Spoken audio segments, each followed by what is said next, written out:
یہ افسوسناک اور قابل مذمت ہے۔ مولانا نے خط میں لکھا ہے کہ تریپورہ میں جس طرح شرپسند عناصر نے مسلمانوں کے گھروں، عبادت گاہوں، ان کی جان و مال اور ناموس کو نشانہ بنایا ہے، وہ افسوسناک اور قابل مذمت ہے۔ گزشتہ ایک ہفتے سے تریپورہ کے مختلف علاقوں میں شرپسند عناصر نے مسلم اقلیتی طبقے کو ہراساں کرنے کی ہر ممکن کوشش کی ہے۔ ان کے گھروں کو جلایا گیا، مسجدوں پر حملے کر کے اپنی تنظیموں کے جھنڈے مسجد کے میناروں پر نصب کیے گئے، ان کے گھروں پر سنگباری کی گئی۔ مولانا نے مزید کہا کہ افسوسناک صورتحال یہ ہے کہ ابھی تک تریپورہ حکومت کی جانب سے شرپسندوں کے خلاف کوئی مناسب کارروائی نہیں کی گئی۔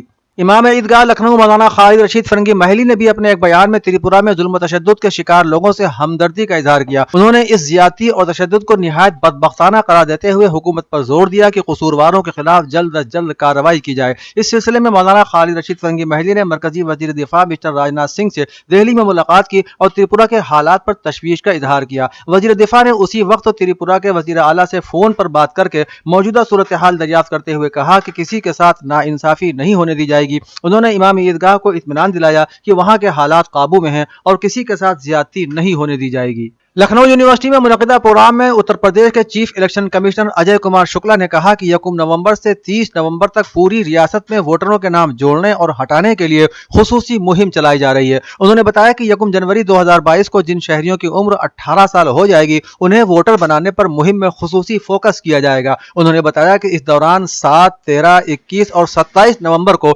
خصوصی مہم چلائی جائے گی۔ سبھی پولنگ بوتھ پر ووٹروں کے نام جوڑنے اور ہٹانے کے لیے خصوصی کیمپ لگائے جائیں گے۔ انہوں نے بتایا کہ ووٹر لسٹ کے فارمیٹ کی اشاعت کا کام کر لیا گیا ہے۔ ووٹر لسٹ میں نام جوڑنے اور نام کٹوانے کے لیے دعوے اور اعتراضات 1 نومبر سے 30 نومبر تک لیے جائیں گے۔ موصول دعوے اور اعتراضات کا تصفیہ 20 دسمبر تک کرتے ہوئے ووٹر لسٹ کی آخری اشاعت 5 جنوری 2022 کو کی جائے گی۔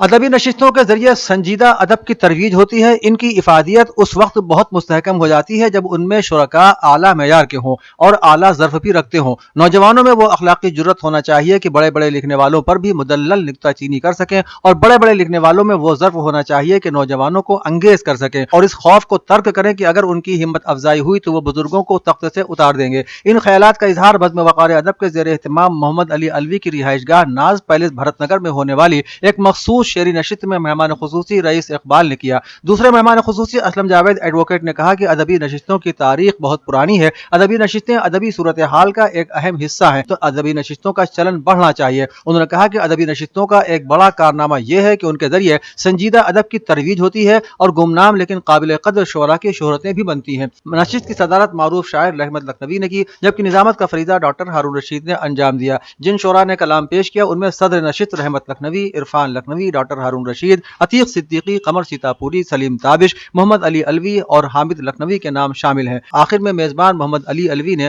جملہ شرکاء اور سامعین کا شکریہ ادا کیا۔ آوازنامہ میں شائع ضلع کی خبروں کے مطابق دیوبند میں بی جے پی خواتین ونگ کی ضلع صدر رکشا نامدیو کی ہدایت پر شہر کی ٹیچر کالونی میں کمل شکتی سمواد پروگرام کا انعقاد کیا گیا، جس میں بی جے پی کو دوبارہ اقتدار میں لانے کی اپیل کی گئی۔ منعقدہ پروگرام میں خطاب کرتے ہوئے بی جے پی کی خاتون لیڈر نیہا گپتا، سنیہا ٹنڈن اور شبھلیش شرما نے کہا کہ ہم سب کو وزیر اعظم مودی کے ووکل فار لوکل پروگرام کے تحت دیسی مصنوعات کو اپنا کر خود کفیل ہندوستان بنانے میں تعاون کرنا ہوگا۔ سنبھل میں عالم سرائے کانگریس آفس میں عہدیداران کی ایک میٹنگ ہوئی، جس میں کانگریس کے ریاستی جنرل سیکرٹری کمند کمار گنگوار نے بحیثیت مہمان خصوصی خطاب کرتے ہوئے کہا کہ ہندوستان مختلف مذاہب کے ماننے والوں کا گہوارہ رہا ہے اور سب کو آزادی کے ساتھ اپنے اپنے مذہب پر عمل کرنے کی آزادی حاصل ہے، مگر بی جے پی حکومت میں آئینی آزادی کو سلب کرنے کی کوششیں ہو رہی ہیں، جس سے ہمارے ملک کی بدنامی بیرون ملک بھی پھیل چکی ہے۔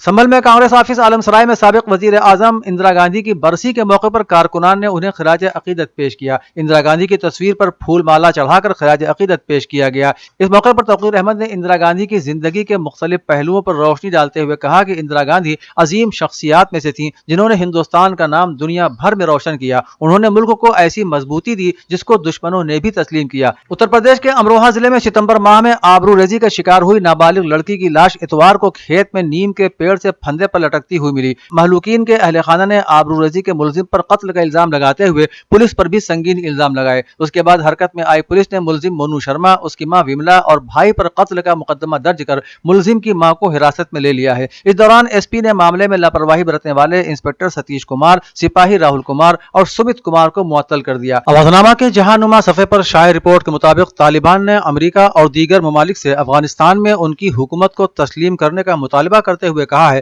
کہ ایسا کرنے میں ناکامی اور بیرون ملک موجود افغان فنڈز کو مسلسل منجمد کرنے سے نہ صرف ملک بلکہ دنیا کے لیے مسائل پیدا ہوں گے۔ قابل ذکر ہے کہ افغانستان ملک کو شدید اقتصادی اور انسانی بحران کا سامنا ہے۔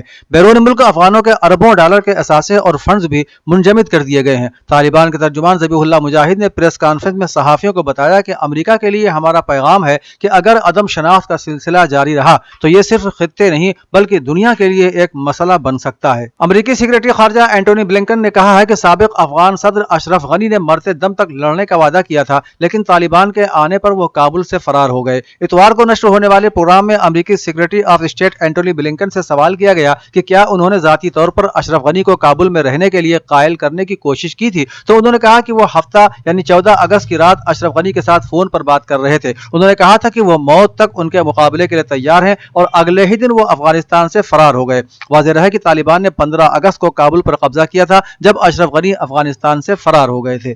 اقوام متحدہ میں ایران کے مستقل مندوب نے کہا ہے کہ اگر سیاسی عزم موجود ہو تو دنیا کو ایٹمی ہتھیاروں سے پاک کرنے کا عزم عملی جامہ پہن سکتا ہے۔ اقوام متحدہ میں ایران کے مستقل مندوب مجید تخت نے اتوار کو اپنے ایک بیان میں کہا کہ 1970 میں ایٹمی ترک اسلحہ معاہدے پر عمل درآمد شروع کیے جانے کے وقت اس معاہدے کے رکن ممالک کو ایٹمی ہتھیار تباہ کرنے کا پابند بنایا گیا تھا۔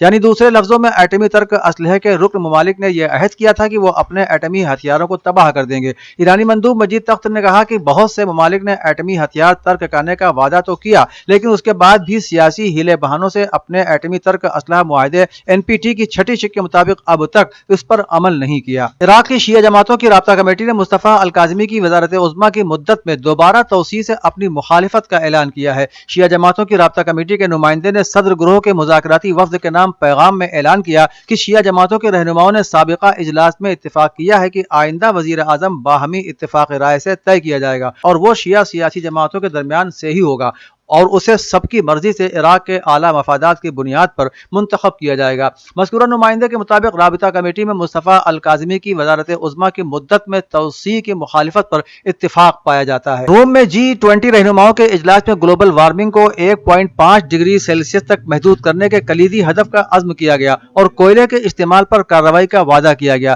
رپورٹ کے مطابق 20 بڑی معیشتوں کے گروپ کے وعدوں کو جو دنیا کا تقریباً 80% کاربن کا اخراج کرتے ہیں اگلے 15 روز میں گلاسگو میں ہونے والے اقوام متحدہ کے ماحولیاتی مذاکرات کی کامیابی کے لیے اہم تصور کیا جا رہا ہے۔ رہنماؤں نے 2015 کے پیرس اجلاس میں طے پانے والے اہم وعدوں کو برقرار رکھنے پر بھی اتفاق کیا۔ اعلامیے میں کہا گیا ہے کہ 1.5 ڈگری کے عزم کو پورا کرنے کے لیے مختلف طریقوں کو مد نظر رکھتے ہوئے تمام ممالک کی جانب سے بامعنی اور مؤثر اقدامات کی ضرورت ہوگی۔ اودھ نامہ میں شائع مضامین کو مکمل طور پر پڑھنے کے لیے اودھ نامہ کی ویب سائٹ www.awadhnama.com پر وزٹ کریں اور ای پیپر پر کلک کریں۔